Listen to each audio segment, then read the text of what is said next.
Sa isang lugar sa gitna ng karagatan, isang higanteng nilalang ang papalapit sa isang bangka ng mangingisda habang ang isang babae ay naliligo sa loob. Nang biglang lumitaw ang dambuhalang halimaw at nagsimulang ilunsad ang kanyang galamay patungo sa buong crew at nagdulot ng matinding pinsala sa bangka at pinalipad ang mga tao sa ere na parang insekto. At sa lalong madaling panahon nagawa ng nilalang na sirain ang paliguan at naging sanhi sa pagtakbo ng babae sa labas habang ang lahat ay winawasiwas ng galit na halimaw. At kalaunan naging sanhi din ito sa paglubog ng barko sa gitna ng karagatan habang ang babae ay nagpasya na tumalon sa istruktura suot ang tila hindi masirang bathrobe nito. Gayunpaman mabilis siyang nilamon ng halimaw na parang isang higanteng tahong habang ang buong barko ay nawala sa loob ng misteryosong karagatan. At 3 taon pagkatapos ng insidenteng ito, isang black box ang lumitaw sa ibabaw ng tubig katabi ng isa pang barko at mabilis itong kinuha ng mga mandaragat at hindi napansin ang panganib na nakaimbak sa loob ng lalagyan. At kasabay nito napansin ng batang si June ang nahanap ng mga tao at nagpasyang sabihin ito sa kanyang kapatid na si Belle na nag-iimbentaryo ng isang mahalagang hiyas sa loob ng safe. At naging sanhi ito upang pumunta sila sa iba pang mandaragat, ngunit nang makarating sila napansin nila na ang buong crew ay sinusubukan na kainin ng octopus na parang isang higanteng sushi. Gayunpaman bago pa ito kainin ng lalaki ang nilalang ay biglang pumasok sa bibig ng lalaki na naging sanhi upang mabulunan ito. Sinubukan ng mga tao na tulungan ito at nakita nila ang galamay ng halimaw na lumitaw sa bibig ng biktima at naging dahilan upang tumakbo ang lahat para sa kanilang buhay. Nakita ng babae na ang mandaragat ay sinasakal ng mutated na halimaw at sinubukan iligtas ito sa pamamagitan ng paghila sa mga galamay. Ngunit nauwi lamang ito sa pagiging biktima niya at naging sanhi ito upang bumagsak si Belle sa lupa habang ang kanyang DNA ay nagsimulang magbago kasabay ng sa halimaw. At sa kaparehong oras ang lalaking si Zhang ay nagpapatakbo ng isang food stand at tila halos hindi nakakabayad sa kanyang renta, ngunit ang kanyang bayaw na silaw ay naisip na mababago nila ang kanilang kapalaran sa lalong madaling panahon. Ang dalawa ay pumasok sa isang sushi restaurant kung saan pinapakain ni Zhang ang kanyang anak habang inihayag ni Lau na may isang trabaho na magbabayad ng malaking halaga ngunit kailangan ng malawak na karanasan sa militar ni Zhang. At naisip ng lalaki na iligal ang trabaho nila, ngunit ang kanilang pag-uusap ay mabilis na putol sa pag-ubo ng anak ni Zhang at nagpapakita na ang bata ay may malubhang sakit. At dahil walang ibang pagpipilian, ang dalawa ay mabilis na nagmadali patungo sa ospital habang si Zhang ay nagsimulang magkaroon ng flashback ng kanyang asawa sa dahilan na sila rin ay patungo sa emergency room. Gayunpaman ang dalawa ay nag-aaway tungkol sa kanilang sitwasyon sa pananalapi at kalaunan naging dahilan ng pagbangga ni Zhang sa paparating na truck at mabilis na ikinamatay ng kanyang asawa. At naging sanhi ito upang napagtanto ng lalaki na hindi rin niya maaaring mawala ang kanyang anak na babae at si Zhang ay walang pagpipilian kundi tanggapin ang alok ni Lau para sa trabaho. At sa kaparehong oras sa loob ng isang barko kasama ang octopus na halimaw nakaligtas si June kasama ang kapitan ng barko, ngunit ang lalaki ay nagpasya na harapin ang higanteng nilalang dahil sa pagkamatay ng mga tauhan nito. Nagmadaling pumunta ang lalaki sa kusina at nakita ang halimaw ay nasa loob pa rin na nagpahintulot sa kanya na umatake sa nilalang sa pamamagitan ng pagputol sa mga galamay nito. Gayunpaman bago pa tapusin ng lalaki ang nilalang, ang halimaw ay mabilis na humawak sa braso nito at ganap na dinaig ang kapitan habang kinakaladkad ito sa sahig. At nang napagtanto na wala siyang laban sa nilalang, mabilis na tumakbo ang kapitan, ngunit nahawakan siyang muli ng nilalang habang sinusubukan nitong humiwalay mula sa halimaw. At bago pa ito makawala, napansin niya na nasa likod ng pinto si June at sinabihan ang bata na tumakbo bago isinakripisyo ang kanyang sarili na nagbigay ng pagkakataon sa bata na tumakas.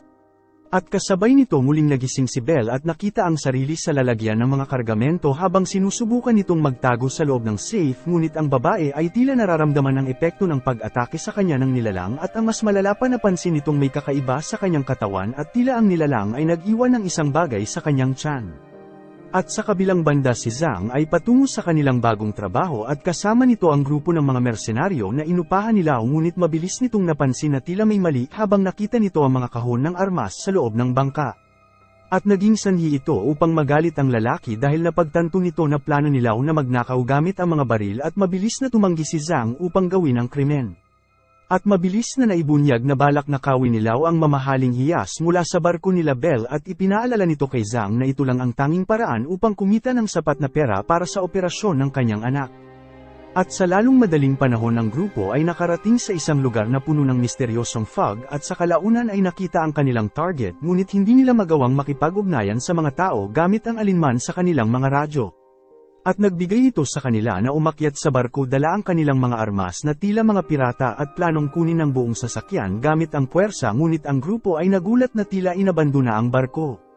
Ang grupo ay nagawang mahanap ang daan patungo sa loob habang dahan-dahan silang pumapasok sa hallway at nagulat na makita ang napakaraming dugo sa sahig at nagpapahiwatig na may nangyaring karahasan sa lugar.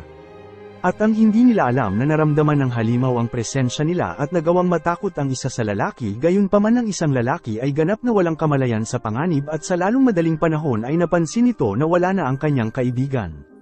At naging sanhi ito upang tignan niya at napagtanto na sila ay inaatake ng isang malaking galamay. Nagsimulang tumakbo ang lalaki ng may labis na takot ngunit mabilis din itong nahuli ng halimaw at sinakal hanggang sa mamatay ng higanteng nilalang. At sa kaparehong oras nagpasya si Lau na makipaghiwalay kay Zhang upang libutin ang lugar habang si Belle ay palabas na rin mula sa lalagyan ng kargamento at mabilis nitong narinig ang paparating na mersenaryo. At naging sanhi ito upang siya ay magtago sa likod ng mga pader ngunit hindi nagtagal ay natagpuan din siya ng grupo at hinihiling na ibunyag ang lokasyon ng mahalagang bato. At dahil walang pagpipilian nagpa siya ang babae na dalhin ng grupo patungo sa lalagyan ng kargamento ngunit sinabi na kailangan niya ang password card upang mabuksan ang pinto na matatagpuan sa silid ng nabigasyon. At sa lalong madaling panahon dinala ng babae ang mga mersenaryo patungo sa ikalawang palapag at agad silang sumugod sa pintuan habang sinusubukan na hanapin ang password card sa bawat cabinet ngunit hindi nila mahanap ang bagay kahit saan. At dahil dito nagbanta ang grupo sa babae sa dahilan na napagtanto nila na si Belle ay nagsisinungaling ngunit ang kanilang pag-uusap ay mabilis na naputol ng isang malakas na ingay mula sa loob ng isang metal na lalagyan. Nagpasya si Lau na buksan ang mga pinto at nakita nila ang batang kapatid ni Belle na si June na nagawang makaligtas ngunit ginamit din ng mga mersenaryo ang bata upang gawin isang bargain ng chip at pilitin ang babae na tulungan sila nakawin ang bato. At sa kabilang banda si Zhang at ang kanyang grupo ay dumating sa kusina ng barko at nakita ang ilang likido ngunit bago pa sila mag-imbestiga sinabihan sila ng kanilang boss na bumalik agad sa silid ng nabigasyon. Gayunpaman bago pa makaalis ang grupo mabilis nilang napagtanto na tila may mali habang lumitaw ang isang higanteng galamay na may ngipin sa likod ng isa sa kasama nila at tinila ang lalaki direkta patungo sa kisame. At naging sanhi ito upang magpaputok ang grupo ngunit nagawa ng halimaw na iwasan ang mga bala sa loob ng mga butas habang sinubukan itong tambangan ang grupo mula sa kanilang likuran. At sa kabutihang palad nagawa ni Zhang na pigilan ito sa pamamagitan ng sulong ng apoy at nagbigay ng pagkakataon sa grupo na tumakas para sa kanilang buhay. Ngunit bago pa makatakas ang mga ito mabilis nilang napagtanto na ang halimaw ay naghihintay na sa kanila sa kabilang panig at dahil walang ibang pagpipilian nagpasya ang grupo na umatras dahan-dahan at sinusubukan na itago ang kanilang presensya. Ngunit ang higanteng halimaw ay determinado na lamunin ng mga tao habang patuloy nitong sinisiyasat ang bawat sulok ng silid. Gayunpaman ang isa sa mga ito ay tila nahihirapan sa pagtakbo at kalaunan nahulog sa sahig habang nagmamakaawa ngunit mabilis lamang itong inila ng nilalang. At nagpahintulot ito sa ibang grupo na makatakas at mabilis na isinara ang pinto sa harap ng nilalang sa tamang oras. At sa lalong madaling panahon nagawa ng grupo makabalik sa iba pa at mabilis na sinabi sa grupo kung ano ang nangyari ngunit si Lau ay nahihirapang maniwala sa mga sinasabi nila kahit pa na kinumpirma ni Belle ang pagkakaroon ng halimaw. Gayunpaman bago pa sila magtapos sa pag-uusap nag-ambala sila ng isang malakas na ingay mula sa mga bintana at ang mga tao ay nagulat nang makita ang mas maraming galamay sa labas na ganap na nakapalibot sa kanila. At mabilis na naihayag na ang higanteng pugita ay direktang nasa itaas ng kanilang silid ngunit bago pa sila umatras ang galamay ay pumasok sa loob at nagsimulang patayin ang mga tao ng walang awa. At naging sanhi ito upang magpaputok ang grupo habang sinusubukan na pigilan ang nilalang ngunit tila ang mga bala ay hindi epektibo laban sa halimaw. At sa kabutihang palad bago pa sila maubos mabilis na kinuha ni Zhang ang isang flare at binaril ito direkta sa bibig ng halimaw na nagpahintulot sa mga nakaligtas na makatakas papalayo sa lugar. Gayunpaman habang ang lahat ay nagmamadaling bumaba ang batang lalaki ay hindi sinasadyang mahulog sa hagdan na nagpahintulot sa galamay na lumitaw mula sa likuran nila. At nakapagtataka ang higanteng nilalang ay tumanggi na umatake sa babae na nagpahintulot kay Zhang na kunin ang palakol at nagmadali ito upang hampasin ang halimaw dahilan upang umatras ito. At nagpahintulot ito sa grupo na mabilis tumakas mula sa lokasyon at kalaunan ay nagawang makasunod sa pangalawang grupo. At hindi nagtagal na gawa ng grupo na marating ang lugar ng kargamento, ngunit sa halip na umalis agad hiniling ni Lau kay Bell na buksan ang safe para sa mahalagang bato sa dahilan na tumanggi itong umalis ng walang dala. Pinigilan ito ni Zhang ngunit tinutukan ito ng baril habang dinala ni Lau ang babae sa cargo at pinilit ito na buksan agad ang safe. At nagbigay ito kay Bell ng walang pagpipilian kundi ang sumunod at dinala nito ang mersenaryo sa loob ng safe at nagawa ng grupo na makuha ang mahalagang bagay. Gayunpaman mabilis silang nag-ambala ng isang bagay mula sa kanilang likuran at ang mga tao ay nagulat na makita ang maraming tao na nakaluhod sa lupa na may mga banyagang nilalang sa loob ng kanilang mga bibig. At lumalabas na ang halimaw ay ginagamit ang mga tao upang isilang ang mga supling nito at napagtanto ni Bell na siya ay marahil buntis din matapos itong sunggaban ng nilalang. Gayunpaman bago pa umalis ang grupo mabilis na inatake si Lau ng halimaw mula sa likuran na naging sanhi upang barilin ng grupo ang higanteng pusit ngunit mas lalo lamang nilang ginalit ang nilalang bilang resulta. At sa lalong madaling panahon ang malaking halimaw ay itinapon ng kanyang biktima patungo sa pader dahilan upang mabitawan ni Lau ang bato ngunit ang mga mersenaryo ay napilitang umatras habang patungo sila sa pinto.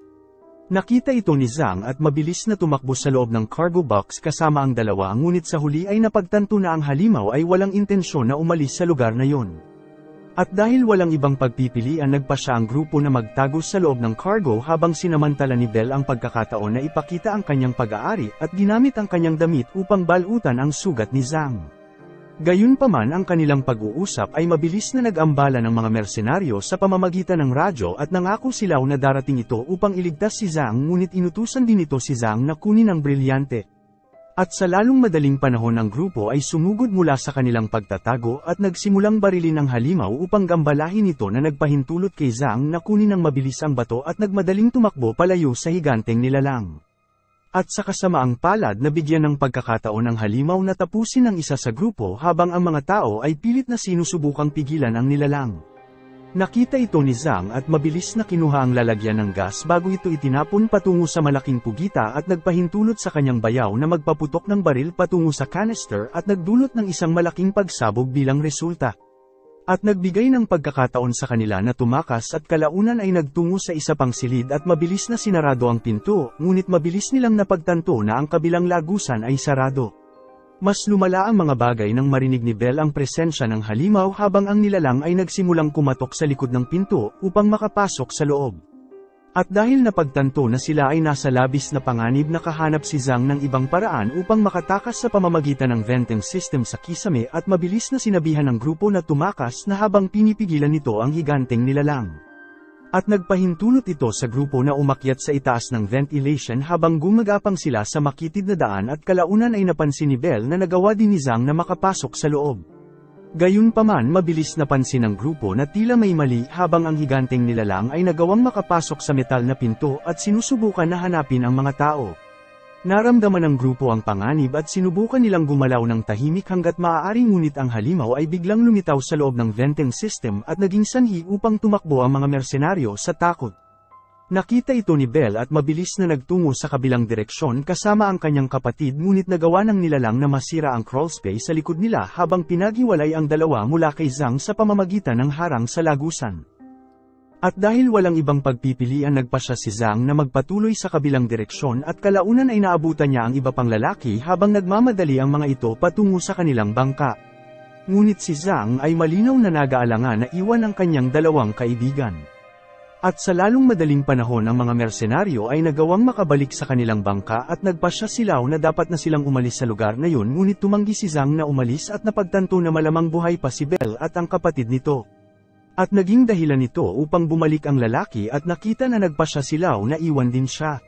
Gayunpaman ang hindi alam ni Lau na ang kanyang mga kasama ay may planong ipagkalulo siya at nakawin ang mahalagang bato habang palihim na kinuha ng mga ito ang kanilang sandata at inatake ang lalaki sa ulo nito bago kinuha ang brilyante. At nakapagtataka sa halip na sumuko mabilis na gumanti si Lau sa mga taksil at nabawi ang bato at nagmadaling lumabas upang tumakas sa mga mersenaryo. Ngunit patuloy siyang inatake ng mga ito mula sa likod at sa kabutihang palad na gawa ni Lau na saksakin ang kalaban at sinipa ito palayo ngunit mabilis siyang hinarap ng pangalawang kalaban at nagawa siyang masaksak nito gamit ang kutsilyo. Gayunpaman nagawa ni Lau na patumbahin ang lalaki at itinapon ito patungo sa sahig bago sinakal sa pamamagitan ng paggamit ng buong lakas nito at kalaunan napatay ang traidor. At sa kabilang nang nangyari bumagsak si Lau sa natamong sugat nito at kalaunan ay napahamak kasama ang kanyang mga sakim na kaibigan. At sa kaparehong oras si Belle at ang kanyang kapatid ay nagawang makatakas mula sa venting system ngunit mabilis nakaramdam ng hindi maganda ang babae habang tila nagmumutate ito at ang mas malala pa nito kinuha ni Belle ang isang kutsilyo habang dahan-dahan itong lumalapit sa kanyang kapatid na tila isang zombie ngunit lumalabas na sinusubukan pala nitong gumawa ng isang armas upang maprotektahan silang dalawa. At ang hindi nila alam na ang nilalang ay mabilis na papalapit sa kanilang lokasyon ngunit lumalabas na nagawa ni Zhang na mahanap ang dalawa sa tamang oras. Gayunpaman bago pa umalis ang tatlo sa lugar nagawa nilang mahanap ang black box na lumabas kasama ng halimaw at nagpasya si Zhang e-play ang video sa loob para malaman ang katotohanan. At mabilis na naibunyag na ang higanteng pusit ay isa talagang nabigong eksperimento mula sa isang lihim na laboratorio at ang mga siyentipiko ay nawalan ng kontrol sa mga halimaw at lumalabas na marami pang ganitong nilalang sa loob ng karagatan. At naging sanhi ito upang mapagtanto ng grupo na dapat na silang umalis sa lugar habang sinusubukan nilang makatakas mula sa loob ng barko at nagawa na makarating sa labas. Gayunpaman mabilis silang nasundan ng halimaw at nagawang patalsikin si Zhang sa sahig. Nakita ito ni Belle at sumugod upang saksakin ang nilalang bago mabilis na tumakbo patungo sa lifeboat upang tumakas sa higanteng pusit. At nakapagtataka sa halip na umalis ng magkakasama sinabi ni Zhang sa babae na alagaan ang kanyang anak habang ibinababa nito ang bangka patungo sa karagatan. Habang plano nito na labanan ang halimaw ng mag-isa, sinimulan ng lalaki hikayatin ang nilalang papalayo sa kanyang mga kaibigan habang ang mga galamay ay sinusundan siya mula sa likuran na naging sanhi ng paglunsad ng higanteng pusit mula sa loob ng barko. Nakita ito ni Zhang at sinubukan na iwasan ang atake ng nilalang at sa lalong madaling panahon nagawa ni Zhang tumalon sa barko habang sinusubukan ng nilalang na lamunin siya at nagawa ni Zhang na mapunta sa karagatan. Gayunpaman ang higanteng halimaw ay mabilis na bumagsak din sa tubig at napagtanto ni Zhang na ang kanyang mga kaibigan ay nasa panganib habang ang higanteng pusit ay patungo sa kanila. At naging sanhi ito upang tawagin ang nilalang habang itinutok nito ang kanyang sandata at umatake direkta sa ulo ng halimaw at mabilis na nagtungo ang nilalang sa kanyang direksyon. At ang hindi alam ng nilalang na plano ni Zhang na isakripisyo ang kanyang sarili sa pamamagitan ng mga dinamita habang sumulong ito sa ilalim ng karagatan at lumangoy patungo sa halimaw. At sa lalong madaling panahon nagawa ni Zhang na iset ang pampasabog habang pumasok ito sa malaking bibig ng nilalang at nagdulot ng isang malakas na pagsabog na ganap na bumura sa halimaw sa ilang piraso. At nagpahintulot din ito sa mga nakaligtas na tumakas sa lugar ngunit napagtanto ni June na tila may mali sa kanyang ate habang ang babae ay tuluyang nagbago sa harap ng kanyang mga mata.